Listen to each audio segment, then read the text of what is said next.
हुज़ूर अक़दस सल्लल्लाहु अलैहि वसल्लम और बुढ़िया के ताल्लुक़ से दो वाक़यात बहुत ज़्यादा ज़िक्र किए जाते हैं, जिनमें से एक वाक़या तो ज़ईफ़ा के वाक़ये से मज़कूर है, जैसे, और उसकी बाकायदा नज़म भी बनी हुई है, लिखा है एक ज़ईफ़ा थी, इस तरह से पूरी नज़म है। और उसमें बाद में जाकर के ईमान लाने का भी वाक़या है कि वो बुढ़िया आप सल्लल्लाहु अलैहि वसल्लम के अखलाक को देख कर के ईमान ले आई थी। ये वाक़या सही नहीं है, ये वाक़या गलत है, ये कहीं भी मनक़ूल नहीं है, ये घड़ा हुआ वाक़या है। ये वाला वाक़या कि आप सल्लल्लाहु अलैहि वसल्लम ने उनकी बुढ़िया की गठरी उठाई और फिर बाद में वो ईमान ले आई थी, ये घड़ा हुआ वाक़या। दूसरा वाक़या जो वाक़या सही है लेकिन कुछ लोग उसको भी गलत कह रहे हैं। कौन सा वाक़या?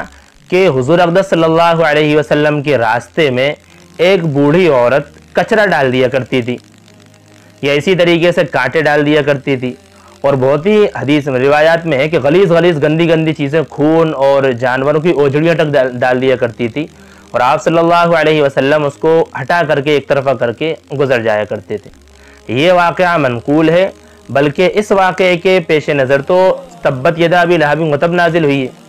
और ये बुढ़िया या ये जो औरत है, ये कोई और नहीं, अबू लहब की बीवी थी, जिसको उम्मे जमील कहा जाता था।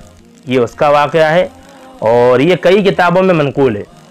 अल-मुअजमुल अवसत, तफ़सीर मज़हरी, बुखारी शरीफ की शरह उम्दतुल क़ारी, या इसी तरीके से मारिफुल कुरान और तब्बत यदा अबी लहब वतब की तफ़सीर आप किसी भी किताब में देख लें, वहाँ पर आपको ये वाक़या ज़रूर मिलेगा। इसलिए बराए करम सिरे से इनकार करना इसका सही नहीं है। हाँ, इतना कह सकते हैं कि साहब सर पर कचरा डालना मनक़ूल नहीं है। ठीक इसी तरीके से ये भी मनक़ूल नहीं है कि वो ईमान ले आई थी, अबू लहब की बीवी ईमान नहीं लाई थी, उसके लिए तो जहन्नम की वईद है कुरान शरीफ में, वो ईमान नहीं लाई थी।